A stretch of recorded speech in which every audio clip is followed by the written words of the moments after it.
इस फिल्म की कहानी है उस समय की जब पृथ्वी पर दो तरह के इंसान रहने लगे थे। इसमें एक वैसे लोग थे जो ईश्वर को मानते थे, जो हमारी धरती को बचाने में लगे हुए थे, इन्हें बिलीवर्स कहा जाने लगा।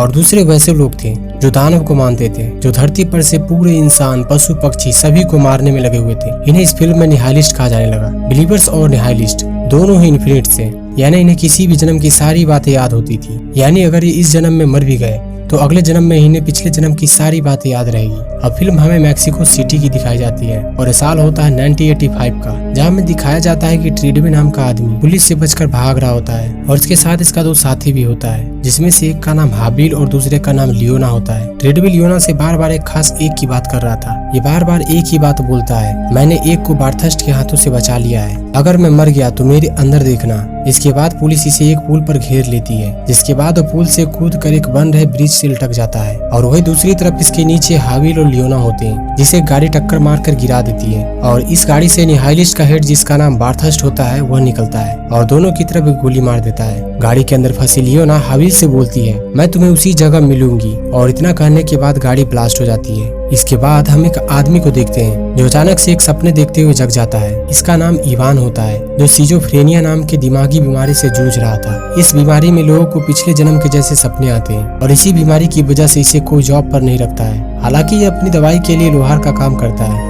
एक दिन इवान अपने दवाई के बदले रोनी को तलवार देता है। ये तलवार खुद से बनाया होता है, इसे तलवार बनानी किसी ने भी नहीं सिखाई होती है, मगर फिर भी ये जबरदस्त तलवार बना लेता है। अब ये तलवार के बदले दवाई के 60 पैकेट का सौदा करता है, मगर रोनी बड़ा ही चालाक होता है। ये इवान को 55 पैकेट दवाई देता है, जिस पर इवान इसे लड़ने लगता है और अंत में इवान दवाई और तलवार दोनों लेकर भाग जाता है। बाहर आने पर इसे पुलिस घेर लेती है, जिससे बचने के लिए इवान एक दीवार पर चढ़ जाता है, जिसके बाद इसे विजन्स आने शुरू हो जाते हैं और एक ही पल बाद इवान वहाँ से एक कार के ऊपर गिर जाता है। इवान के हाथ में तलवार देखकर बिलीवर्स और बाथर्स दोनों समझ जाते हैं कि ऐसी तलवार सिर्फ ट्रेडवे ही बना सकता है। इसके बाद सभी समझ जाते हैं कि इवान ही ट्रेडवे है, यानी ट्रेडवे जो मर गया था उसका पुनर्जन्म जिस इंसान में हुआ वो इवान ही है। अब इवान को मिलने सबसे पहले बार्थस्ट आता है, जो इवान को उसके पिछले जन्म की बातें याद दिलाता है, मगर इवान को उसके पिछले जन्म की कुछ भी याद नहीं होता। बार्थस्ट वही होता है जिसने एक अंडा बनाया होता है, जिससे पूरी दुनिया तबाह हो सकती है। और जब ये बात ट्रेडवे को पता चलती है तब ट्रेडवे अंडे को चुरा कर कहीं छिपा देता है और इसी अंडे का पता पूछने के लिए बार्थस्ट इवान को उसके पिछले जन्म की याद दिलवा रहा था, मगर इवान को उसके पिछले जन्म की बातें कुछ भी याद नहीं आती। इस पर बार्थस्ट को गुस्सा आता है और इवान को गोली मारने ही वाला होता है कि जस्ट इसी टाइम नोरा आ जाती है और इवान को यहाँ से बचा लेती है।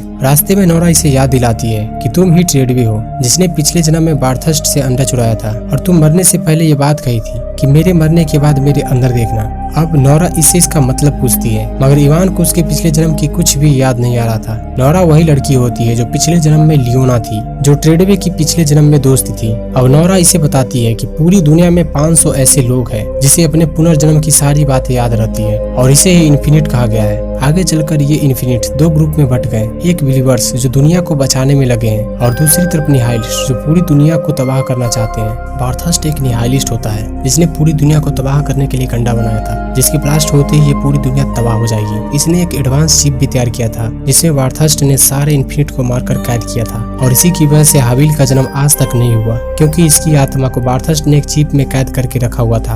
अब इधर नोरा इसे बिलीवर्स के रिसर्च सेंटर में लाती है, जहाँ बहुत सारे बिलीवर्स निहाइलिस्ट से लड़ाई की ट्रेनिंग ले रहे थे। अब नोरा इवान को गैरिक से मिलवाती है, जो इवान की याददाश्त को लाने का काम करती है। ये इसे एक वर्चुअल साइन बॉक्स में कुछ पिक्चर्स दिखाती है, जिसे देखकर इवान को कुछ याद आता है, मगर इससे कुछ ज्यादा फर्क नहीं पड़ता। इसके बाद इवान को इलेक्ट्रिक शॉक दिया जाता है ताकि इससे कुछ याद आ सके और इसे ट्रेनिंग भी दी जाती है, मगर इवान को सभी लड़ने का तरीका याद आ जाता है जो तरीका ट्रेडवे के अंदर था। पर अब भी इसे वो बात याद नहीं आती कि ट्रेडवे ने अंडा कहाँ छिपाया था। आखिरी में इवान को आर्टिसन के पास लाया जाता है। यहाँ आकर इसे सारी बातें याद आ जाती है, इसे अपने पिछले जन्म की सारी बातें याद आ जाती है और अब इवान ये जान चुका है कि अंडा कहाँ छुपाया गया था। अब ये सारी बातें नोरा को बता देती है। ये बता देता है कि ट्रेडवे ने मरने से पहले अंडा अपने पेट के अंदर छिपा लिया था और इसी वजह से ट्रेडवे बार बार यह कह रहा था कि मेरे मरने के बाद मेरे अंदर देखना, जिसका मतलब था कि वो अंडा ट्रेडवे के मरे हुए बॉडी के अंदर है। अब ये सब जल्दी से ट्रेडवे की लाश की ओर जाते हैं, मगर ये ट्रेडवे की लाश की ओर जाते उससे पहले बार्थस्ट ट्रेडवे की बॉडी को अपने साथ ले जाता है और जब ये बात नोरा और इवान को पता चलती है तब ये सभी उस अंडे को लेने बार्थस्ट के यहाँ आते हैं, मगर बार्थस्ट अंडे को लेकर एक प्लेन से भाग रहा होता है और इवान बहुत ही बहादुरी से इसके प्लेन में आ जाता है। और वहीं दूसरी तरफ नोरा